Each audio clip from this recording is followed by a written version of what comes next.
So we have with us Mridula from Wololo, which is honestly the most on-point branding I've seen so far. Thank Because it brings back all those childhood gaming memories. Yeah. But I've seen the website as well. The copy, all of it is extremely on point, Yeah. and Thank you. which is only fair because branding is Yeah. your gig, right? Like Yeah. from what I know, you guys have practically done the branding for half of Cyber Hub and Sector 29. You got brands all the way from Dunkin' Botness to Gulshan that are in your roster, right? Yeah. So what has that been like? Like when it comes to branding, is it something that you just jumped into it right from the start, or did you build up to it? What was that journey like? Okay, it's actually really weird because I did not graduate as a graphic designer. I never thought I'd be branding anything in my life. I graduated as an interior designer. Tried it out for a year, failed, found Blue Vector somehow, and I was like, you guys, I love drawing. Can you just hire me? Force them to hire me. And the next thing you know, one of the first few brands we were working on was Dunkin'.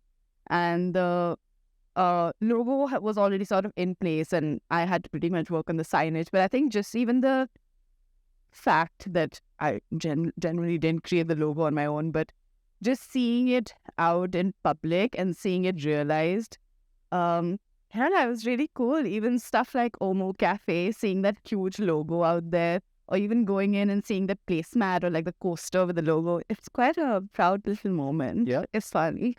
What's that process like though? Because when it comes to the brand, most people are so attached to it. Everyone I think comes with their own vision around it, Yeah. what they want it to do for them, Right. which is again heavily influenced by the other things that they're seeing out there. Right. What does that process look like of carving out someone's brand for them, being like, here, this is the best thing that works for you? Right.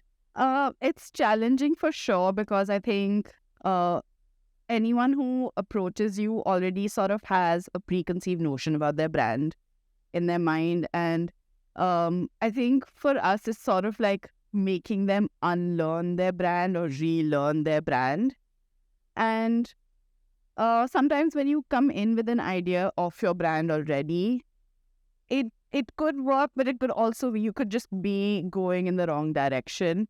So I think it's for us to be like, we get where you're coming from. Like, I think at the end of the day, you have to realize that branding isn't about you as a designer. It is about the brand, right? And you have to serve the brand well. You have to serve the people who own that brand well. You can't just give them something that you think works, but they know it doesn't work because they have industry experience, they have market experience, they know what works, they know what their clientele wants, right? So to negate that entirely is wrong, but also to sort of help them get out of their comfort zone and say, okay, try it a bit. We'll lay your foundation. We'll take what your learnings are as the foundation, but let's try to visually take your brand away from the rest of the world. Let's help it stand out, be a little experimental, take a risk. I think that's an exciting journey. And then it's always about compromise. Like, we're shooting for here, they're shooting for here, and then you sort of meet them midway, where you're also satisfied with the outcome and you know it's going to serve the brand and the client well, and they know it's going to do justice to their brand. I think that's always finding that middle ground is always fun and tricky.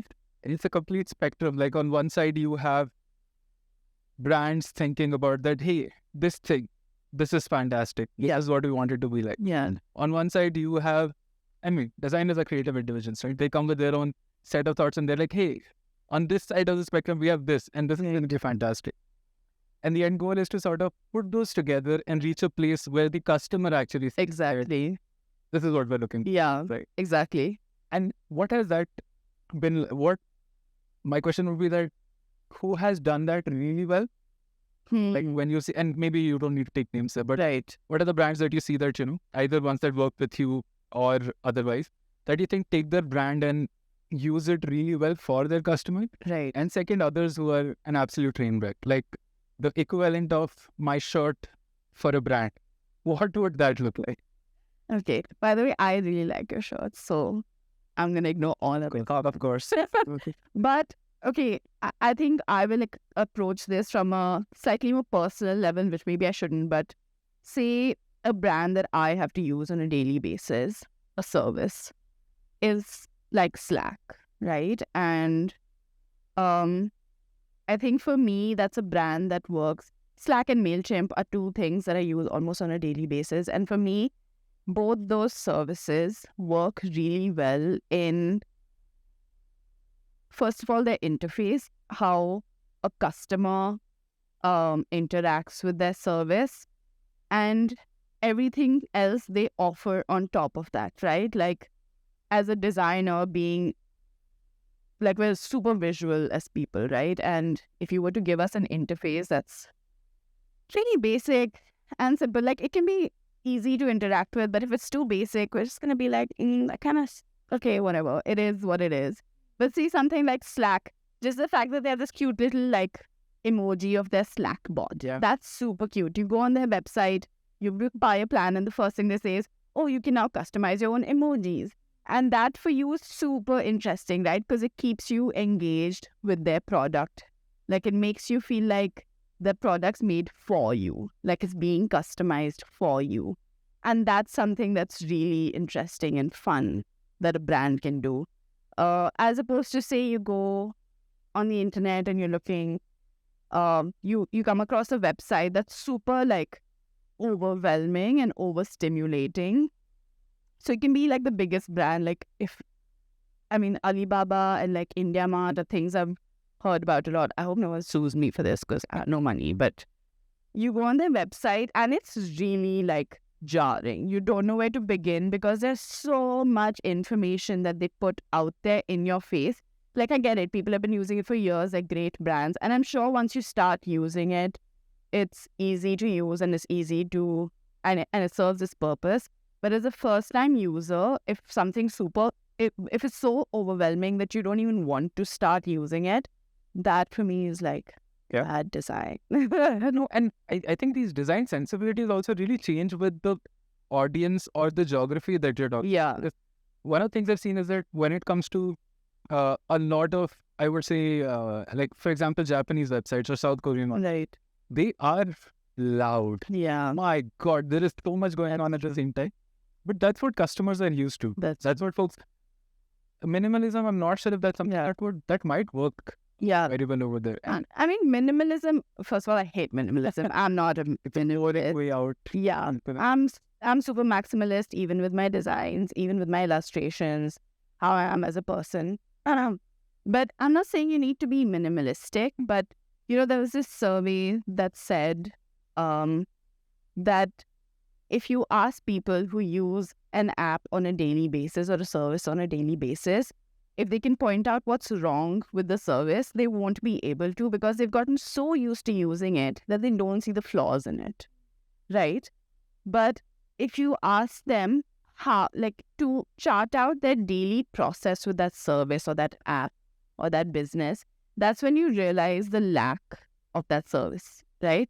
So, you can get used to something that's incorrect or, bad, but by using it a lot. I think this is something we do almost on a daily basis with multiple things. But it's about wanting to improve, right? Like, it's about understanding that nothing's ever perfect. So you're constantly, like, improving to improve the experience a customer has with your product or service. Yeah. It's easy to get boxed in when you haven't known any better. Yeah. But when you're really sort of throwing away all the, notions that you have and just sit down to it and ask them that, how do you interact with this app? Yeah. Why do you do what you do? Yeah. And then getting to the foundational, the basics of it, that this is the problem you're looking to solve this. Yeah. I think that works super well, right? Like, from the way that a brand like Notion does. Like, they really took some of the most common tools that folks were using across the board when it comes to a word processor or just page organization or even something like a simpler version of a CRM, and just bundled all of that together in a maybe not the easiest to understand way, but it's really easy to get started. Yeah. So this is interesting because when I asked you about good brands, I didn't expect a segue to be this easy. Okay. But the two brands that you mentioned, Slack as well as Mailchimp, they're both predominantly B2B apps. Right. They're both B2B products.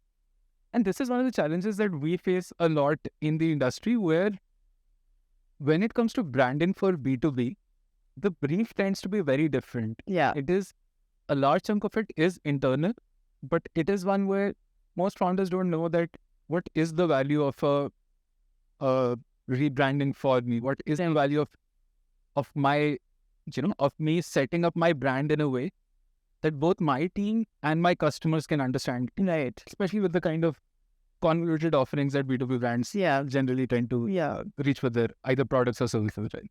So what's that been like when it comes to B2B products? Is there a marked difference? Isn't there? Is it just people trying to break something which are foundational design principles or application principles? So the approach, I guess, is slightly different only in terms of, say if someone who's starting a restaurant comes to you, they will give you a profile of their customer, right? But someone, like if you are approached by a B2B brand, they will talk more about their service, right? They will say, this is what I provide. This is why my quality of services are good. These are my competitors.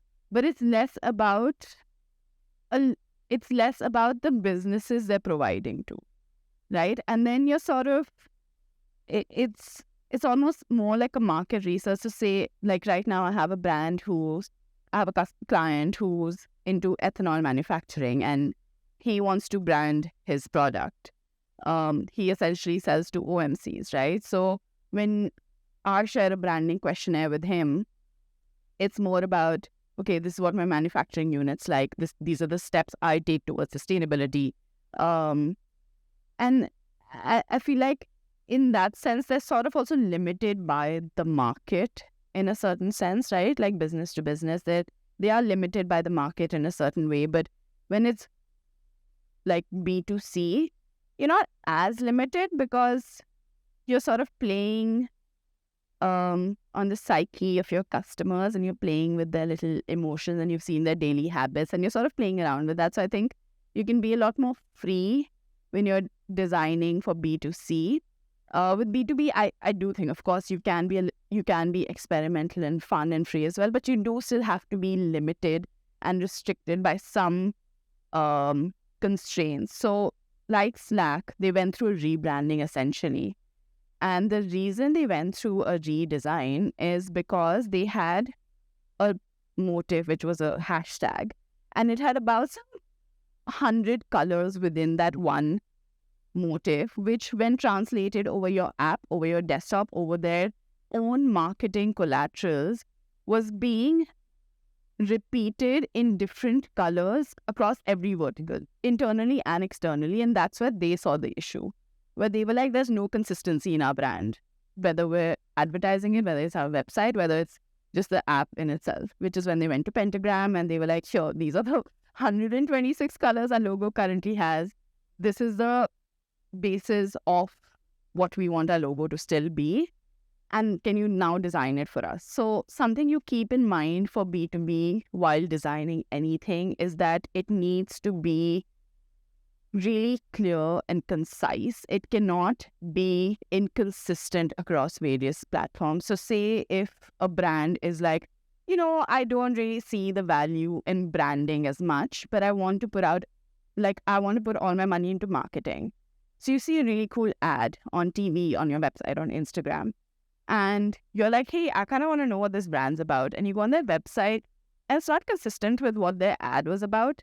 First of all, I would be like, is this a fake website? Did someone create a fake website for them? And then I'd sort of also not trust them too much because I'm like, you're saying one thing here and you're saying another thing here. Who really are you? Yeah. Yeah. And that personality, that consistency, I think is one of the most important things when it comes to B2B. Because even when it comes to in being about emotions, right? Yeah. There's one of the things we've talked about internally earlier is that how B2B is becoming more and more emotion-driven, more and more personable. And how some of the largest B2B sales at this point are being driven through social. Yeah. But that's a very interesting sort of side of things that, what's sort of happening there. But the one most, I would say, the highest impact that your brand can have as a B2B brand is exactly what you said. It is that consistency across platforms. Yeah. That people know that when they've seen you across a few channels, they remember you. Yeah. And your brand, not just the design, but the tone, the way that you talk, the things that you talk about, those stand out. Exactly. Because when you're dealing with ticket sizes that are anywhere from 10 to 10,000 times higher than, say, a B2C product might cost at times, right? You're looking at things like enterprise sales. You're looking at things like where brands like Salesforce, HubSpot, they're selling like probably $100,000 retainers for a software over a year. Over there, making sure that your brand stays the same throughout, that it's just as memorable, it just becomes immensely important. Something that you just can't do without. And that's where I feel a lot of these brands lagging. Like, too many B2B brands at this point think that most of my sales are coming in through my personal connects, through a very active, which is another word for loud, outbound team that is reaching out everywhere and trying to find people who actually need these services, right? If that's where they're getting customers from, sometimes they fail to realize that why do I need a very consistent and cohesive brand? And those are the principles I think that we try to share with those teams as well. But do you see this in B2C as well, where knowing the brand internally also becomes very important? 100%. I think with any brand, be it B2B, be it B2C, I think understanding the brand philosophy and sort of laying down the brand philosophy for yourself as a designer and for the owner of the brand is very important. I feel like a logo or a design can only do so much for your brand, right? The rest of it sort of relies on your brand philosophy and what you do with your brand. So say we had a client come up to us who wanted their logo to represent 20 different things. They wanted it to be warm, they wanted it to be holistic, they wanted it to be nature-driven, they wanted it to be farm to fork. And they wanted these 20 things to come across in their one logo unit. Which is when we were like, your logo only speaks so much for you. The rest has to do with your services. The rest has to do with your brand philosophy. It has to do with, say, the customers who come to your restaurant, how are the servers greeting them, how are they being seated, what is the kind of experience they're going to have with your brand, right? Like it's so much more about the functioning of your brand. And I think when you lay down a philosophy, so you say that, okay, my brand stands for these 5 things, and you communicate it to everybody at every level of your company, no matter how big or small your company is. Your company could be 2 people, it could be 10,000 people. But I think if you tell those 10,000 people that these are the core values of my brand, it'll be easier for them to communicate it to their customers and their audiences, right? So your tone of voice for your brand in every vertical, in marketing, what your tone of voice should be, on your website, on an email, what your tone of voice should be. So I think just clarity in terms of your core values as a brand is very important in both B2B and B2C in design. Like a logo does so much for you, like it puts you out there, it's visually there, but the rest is on you. Right? To communicate your brand's philosophy to the world. If I could ask you a question, how do you market a B2B brand differently than you would a B2C? I think one of the things we've seen is that when it comes to B2B brands, there is a lot of overlap in terms of not just how the customer sees the brand, but how the team internally needs to see the brand. And in a lot of cases, that goes beyond just messaging and ethos. Okay. In a lot of cases, what we realize is that the product set needs to be restructured in a way that others can understand it, right, inside and outside. You have brands who have existed for anywhere from 10 to 100 years that have been in the space for a very long time. Let's look at some of the still younger ones, right? The 20 to 30-year-old brands. And these are brands that started out with a product. They were very customer-oriented. They built on that product for what the customer wanted. They added new product segments. And by the end of it, what they have is a large model. Okay. And the senior leadership knows exactly what it's all about, but they have a horrible time trying to properly explain it. Right. The newer team that's come in is generally working in very specific silos, and they have little to no clue about how they can sort of connect the dots together. And when you have that kind of a model inside the organization, you can expect that a customer would understand it. Or to do something as simple as talking to them about their needs and cross-selling other services that these brands provide, it becomes an absolute mess in most cases, right? So, for example, one of the organizations we were working with, these guys started a very niche. They were a service provider for collection agencies to begin with, right? So, collection agency fees are essentially, when you don't pay your Ola and Uber fees, these guys buy out the debt, call you up. This is a simpler use case. In most cases, they're working in much harsher conditions like healthcare and insurance and all that, right? But hopefully, we'll gloss over. So you have someone who started out as a service with that kind of an audience for collection law firms, which are, I think there are probably like some 1,200, 1,500 law firms in the US. Number might have changed since we worked with them. And that's what they started out with. And then they realized that they could offer compliance software to these kind of audiences as well. That would, other than the manpower services, compliance would help. They realized that analytics would help or not. They realized that technology for their call centers would be another add-on feature. And by the end of it, what they have are a set of different softwares that mean different things to different folks in the collection lifecycle. To someone as an agency, a collection law firm, an actual bank or a debtor. Yeah. You're offering a variety of solutions to a variety of people without any one person knowing exactly what it's about. Right. And to sort of bring this together, to structure this in a way that, we're like, okay, let's make this foundational. This is one platform, and this platform means different things for different audiences. But that's fine because it gives the right kind of clarity to the right kind of. So when it comes to branding, what we realize is that it ties in so closely with the product or service that it needs us to be very closely involved at the highest level with that kind of branding. Yeah. Right. And I'm sure all kinds of B2B rebranding take that kind of approach because one of the brands that really stands out that I've seen do this so beautifully is Atlassian. Okay. They have complex products ranging from Jira to Trello, which offer sometimes similar services across a category of brands. But it's still one where, when it comes to the brand tone, which is their design, the brand design, when it comes to the brand tone and messaging, and when it comes to just their internal clarity around the brand, it seems to be something that's just incredibly on point. Like that's honestly one of the aspirational brands that we take when we're doing a B2B rebrand. Okay. So that's the kind of process that we follow.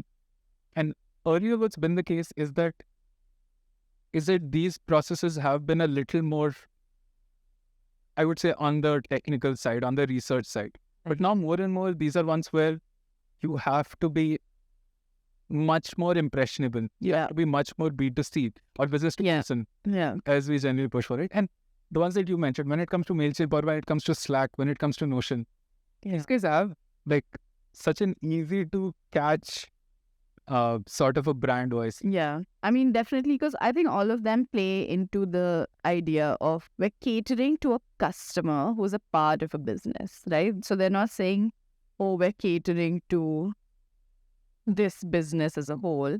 You're trying to, I think they use the ideology of designing for B2C into B2B, and that's what makes it really fun for people to use because you feel like it's personalized for you, it's more interactive, and I think that's where now I see design and marketing for B2B going, that you're taking inspiration from ideology of B2C and applying it into this bigger segment. Especially because now everything's freaking, I don't know if I'm allowed to abuse. I still for freaking instead. Everything's so automated, right? And everything's super like streamlined, everything's on a computer, everything seems really rigid. So within these systems, if you have something that's personalized and human, I think it makes that brand more approachable and user-friendly. Yeah, no, and that makes sense. Where technology earlier took us from 1 to 1,000. Yeah. Now this is tech that's taking us from 1,000 to 1,050. Yeah. And over there, if your team's not ready to use the product because it's so rigid or so... Yeah. I'm looking at probably like the early 2000 Microsoft Teams experience. Yeah. If it's something like that, it's not going to work. If people aren't using it if they don't want to use it in an organization, the organizations exactly get that. Exactly. Yeah. Definitely. That's on point. Yeah. Any other brands that you've seen that also just, where you look at them and you're like, oof, like these guys get it right. These brands get it right. What are those kind of brands? I mean, I would go from a very, maybe this is a direct to customer sort of brand, but for me, Nike is a brand that works so well with everything they do, from their marketing to design. Like, they're so consistent and they're constantly playing on this human emotion of like wanting to achieve. And they, like, I think for me that's an aspirational brand, like Nike. When your branding and marketing is so good that you can hide hundreds of shit shops. Yeah. Oh no, that's perfect. So one of the things I've noticed about Nike while I'm pretending to research, and this has already been told to me by Bhanu sitting behind the camera, is that they've moved all of their marketing and branding in-house.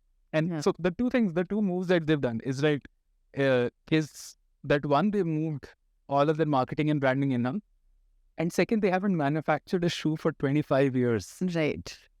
What the hell is that all about? Like, just continuing on what we were talking about, right? If you get branding and marketing right, is this kind of like... Yeah, I mean, it's a smart business, right? Like, it's a really smart business move where you're not...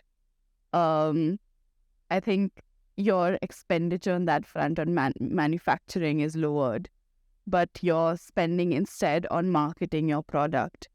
And I just think it's a really smart business move and they've done it well. And I think moving it internally, like you were saying, that it just helps maintain that cohesiveness. And I think it is really hard to communicate that to external agencies sometimes, especially when you're a company as big as Nike. It's really hard because it goes through so many levels of communication that somewhere Chinese whispers messes even one. But yes, so Nike seems to get it right. And how would you say that it have a significant advantage over, say, the closest competitors that it's got, which is like you've got your Adidas and Puma. Yeah. I honestly don't know what other brands are out there because I just wear 2 pairs of shoes. But do you see it as a very significant move? Do you see it as a brand that significantly stands out when compared to some of its peers? I believe it does. I won't even say think. I believe it does. And again, it's about how they've marketed themselves. So I think playing on people's aspirations is a great way to go. And they use like Michael Jordan as like, look at him. Yeah. This one boy, look where he's come from and look where he's gotten and look at the shoes he's wearing. And if you wear the kind of shoes he does, could you be the next Michael Jordan? And they really played with human emotion over there. And I think with everything they do, with how they target like sports for women, they really like, they genuinely touch, like they pull on a chord with you. And even with, say, what's his name, Phil Knight releasing the book Shoe Dog, right? I feel like I haven't seen as much marketing or as many things come out from other brands like Adidas or Reebok or Puma. And I mean, I love all these brands. Of course, I love Nike more because I think it's more of that, oh, I need to have that Air Jordan. But I love Adidas. I think they're a great brand. I think their shoes are amazing. I love Puma. I have so many Puma jackets. But I don't think anyone's worked on marketing as hard as Nike has. And that's the only reason that they stand out more. Yeah, no, that's absolutely right. Like the Nike Jordan partnership is something that everyone knows about. Those Jordan ads are iconic, right? Yeah. If you ask anyone, the first thing they'll say is, yeah, Nike Air Jordans. Yeah, I know that. But like if you go into like a line that maybe Adidas might have released, do we really know the brand? Like, do we... I feel like it's always on people's mind. You can be a baller, you can't be a baller, but Nike Air Jordan. It's like they've done that really well. Nice. That's our quote for the day. Be a baller, or you cannot be a baller. You know what it is. Yeah. Have you seen something similar in the B2B side as well? I know this sort of puts us on the spot here because when it comes to B2B, somehow it's it's not made to be loud in most cases. Like I've very rarely seen ads that are properly targeted at me when it comes to, say, some of the more brand heavy channels, right? YouTube or things like that, right? But is there one that seems to sort of particularly stand out where you're like, oh, these guys talk about that? I think a really cool marketing ad that Mailchimp did, where they asked people to use words that sounded like Mailchimp but wasn't Mailchimp. It was like kale shrimp and like trail imp, and they asked people to jot down a bunch of them, and they made like tiny snippets of what each of these businesses would do, and it made people eventually reach Mailchimp's website and realize what they do. So it was like a fun little thing where it was like interacting with your customers. It wasn't boring for sure. It wasn't like, oh, we are mailing, like you can use us to write newsletters and send it out and grow your business. They didn't do any of that.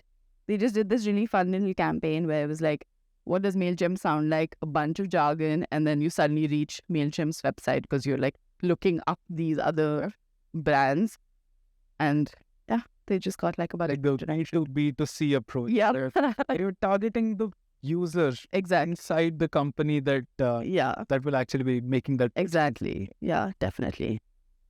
Sounds great. So, any final closing thoughts when it comes to this? Something important and insightful. I think for me, the advice is for both B2B and B2C is that, and I think I would say it on a more India level than on a global level, is that I think we just need to be more experimental. I think we need to be more risk-taking.